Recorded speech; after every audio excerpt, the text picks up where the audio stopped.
बिस्मिल्लाहिर्रहमानिर्रहीम। अस्सलाम वालेकुम dear viewers, hope you are fine. आज मैं शेयर करूंगी आपके साथ बहुत ही मज़ेदार करी टिक्की की रेसिपी। इस रेसिपी को हम बहुत आसान तरीके से तैयार करेंगे, बहुत मज़ेदार बनती है और बहुत ही ज़बरदस्त सी रेसिपी है। आइए जी रेसिपी को बग़ैर टाइम वेस्ट किए शुरू करते हैं। यहाँ पे मैं आपसे शेयर करूँगी 1 किलो दही की कड़ी बनाने की ऑथेंटिक रेसिपी। बहुत आसान मेथड है। आपने दही को लेना है।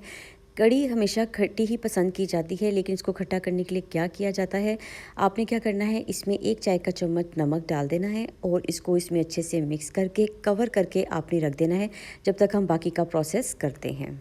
कुछ लोग दही को खट्टा करने के लिए कढ़ी में इमली का पानी डाल लेते हैं, नींबू या फिर सिरका डालते हैं। नींबू और सिरका डालने से दही जो होता है वो फट जाता है और जो इमली का पानी डालने से इसका बहुत ही खट्टा टेस्ट आता है। आप इस मेथड से बनाएं, आप देखेंगे कि इससे भी बहुत ज़बरदस्त सी कढ़ी तैयार होगी। अब आपने बेसन लेना है। मैंने यहाँ पर 1 प्याली भर के छना हुआ बेसन लिया है। ये तकरीबन 200 ग्राम के करीब है। 1 किलो दही में 200 ग्राम बेसन की रेशो परफेक्ट रेशो है। आपने इसको हल्की आंच पे तकरीबन 8 से 10 मिनट तक भून लेना है। इससे क्या होगा कि इससे बहुत अच्छी इसकी खुशबू आएगी, इसका जो कच्चापन होगा वो ख़त्म हो जाएगा और इसके साथ साथ जो फ़ायदा होगा कि हमारा कढ़ी के पकने का टाइम कम हो जाएगा। अब हम दही को ग्राइंडर जार में डालेंगे और इसको आप हैंड विस्क से भी कर सकते हैं, लेकिन वो थोड़ा टाइम टेकिंग प्रोसेस होता है, तो आप इसको ग्राइंडर जार में डालें और थोड़ा थोड़ा बेसन शामिल करते जाएं और शामिल करके आपने इसको अच्छे से ब्लेंड कर लेना है। जब तमाम बेसन अच्छे से दही में मिक्स हो जाएगा तो हम आते हैं इसके तड़के की तरफ। यहाँ पर आपने कुकिंग ऑयल लेना है, तकरीबन आधी प्याली या थोड़ा सा आधी प्याली से ज़्यादा, और इसमें शामिल करेंगे 1 खाने का चम्मच भर के लहसुन अदरक का पेस्ट। इसकी करेंगे जी हम भुनाई तब तक जब तक ये गोल्डन कलर का नहीं हो जाता, और शामिल कर देंगे इसमें 1 खाने का चम्मच ज़ीरा। थोड़ा सा इसमें शामिल करेंगे हम पानी, और ताकि कोई मसाला जलने ना पाए, और इसमें शामिल करेंगे मसाले। अब यहाँ पर मैंने आधा खाने का चम्मच नमक शामिल किया है, क्योंकि 1 चाय का चम्मच पहले दही में शामिल कर चुके हैं। नमक आप अपने जायके के मुताबिक कम या ज़्यादा कर सकते हैं। लाल मिर्च का पाउडर जो है ये भी आधा खाने का चम्मच शामिल किया है, और हल्दी पाउडर भी आधा खाने का चम्मच शामिल किया है। बस इन तमाम मसालों को अच्छे से आपने मिक्स कर लेना है, फ्राई करना है सिर्फ 1 मिनट के लिए। कोई भी मसाला जलने ना पाए। अगर आपको ज़्यादा स्पाइसी कड़ी पसंद है तो आप मिर्च की रेशो कम या ज़्यादा कर सकते हैं। बस जैसे ही मसाला अच्छे से भुन जाए तो घी अलग हो जाएगा। इस टाइम हम इसमें शामिल कर देंगे पानी। हमने इसमें तकरीबन 3 लीटर के करीब पानी शामिल करना है। सबसे पहले आपने पानी को शामिल करना है और इसके बाद दही और बेसन के मिक्सचर को आपने इसमें शामिल करना है। बस इसको आपने अच्छे से मिक्स करते हुए एक उबाल आने देना है। जैसे ही कढ़ी को उबाल आएगा तो हम इसका फ्लेम स्लो कर देंगे। बटर या घी लेके आपने जिस भी बर्तन में कढ़ी बना रहे हैं उसके किनारों पर लगा देना है। ये एक्स्ट्रा ग्रीस करने से क्या होगा कि कढ़ी जब उबाल कढ़ी को आएगा, कढ़ी पकेगी तो ये कभी भी बाहर नहीं आएगी बर्तन से। अब आपने फ्लेम इतना रखना है कि जिसमें कढ़ी पके। आपने फ्लेम को ना तेज़ करना है ना बहुत हल्का करना है, लेकिन पहले आपने इसको मिक्स करते हुए इसकी झाग को ख़त्म कर देना है।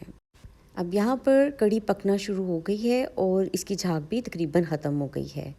अब मज़ीद चम्मच चलाने की ज़रूरत नहीं, बस आपने इस तरह इसको कवर करके रख देना है जिसमें ये अच्छे से पके। यहाँ आप देख सकते हैं कि कढ़ी बहुत अच्छे से पक रही है। आधे घंटे बाद जब आप चेक करेंगे तो आप देखेंगे जो घी है वो बिल्कुल कढ़ी के किनारों पर आ गया है। आपने बहुत एहतियात से इस टाइम पे इस तरी को अलग कर लेना है। अब फिर से इसको अच्छे से मिक्स करेंगे और मज़ीद आधे घंटे के लिए पकने के लिए रख देंगे। अब हम तैयार कर लेंगे बेसन। आप चाहें तो पकोड़े तैयार कर सकते हैं या फिर टिक्कियाँ बना सकते हैं। यहाँ पर मैंने 250 ग्राम बेसन में ज़ीरा, कुटी लाल मिर्च, नमक, लाल मिर्च पाउडर और इसके साथ शामिल किया है सूखा धनिया पाउडर। आप चाहें तो धनिए को क्रश करके भी शामिल कर सकते हैं। थोड़ी सी अजवाइन शामिल करेंगे और तमाम ड्राई इंग्रेडिएंट्स को मिक्स कर लेंगे। अगर आप पकोड़े बनाना चाहते हैं तो इसमें आपने 2 चुटकी के बराबर मीठा सोडा शामिल कर देना है। अब हम इसमें शामिल करेंगे बारीक कटा हुआ प्याज, सब्ज़ मिर्च, पुदीना और धनिया। तमाम अशिया को मिक्स कर लेंगे और टिक्की या पकोड़ों के लिए बैटर तैयार कर लेना है। टिक्की के लिए थोड़ा सा आपने थिक बैटर रखना है पकोड़ों की बनिस्बत। बेसन का मटेरियल तकरीबन तैयार हो गया है। अब हम इसको 10 मिनट के लिए साइड पे रख देंगे। कढ़ी भी तैयार हो गई थी, फ्लेम को ऑफ कर देंगे। कढ़ी तैयार हो गई है, यहाँ पर आप चेक कर सकते हैं। कंसिस्टेंसी आप अपने जायके के मुताबिक रख सकते हैं। यहाँ पर मैंने 1 खाने का चम्मच भर के कूट के अनारदाना शामिल किया है। अगर आप पसंद करते हैं तो आप भी ज़रूर शामिल कीजिएगा, इससे बहुत ज़बरदस्त सा फ्लेवर आता है। तवे को गरम कर लेंगे और इसके ऊपर हम 3 से 4 खाने के चम्मच कुकिंग ऑयल शामिल करेंगे। ज़्यादा ऑयल में हम टिक्कियों को फ्राई नहीं करेंगे कि वो बहुत ज़्यादा घी जस्ट कर लें, लेकिन ये थोड़ा सा टाइम टेकिंग प्रोसेस है क्योंकि इसमें घी का बहुत कम इस्तेमाल किया जाता है, तो फिर मीडियम फ्लेम पे पकौड़ों को या टिक्कियों को बनाया जाता है। तो जैसे ये प्री हीट हो जाएगा तो हम इसमें शामिल कर देंगे चम्मच की मदद से टिक्कियाँ और इसको शेप दे देंगे।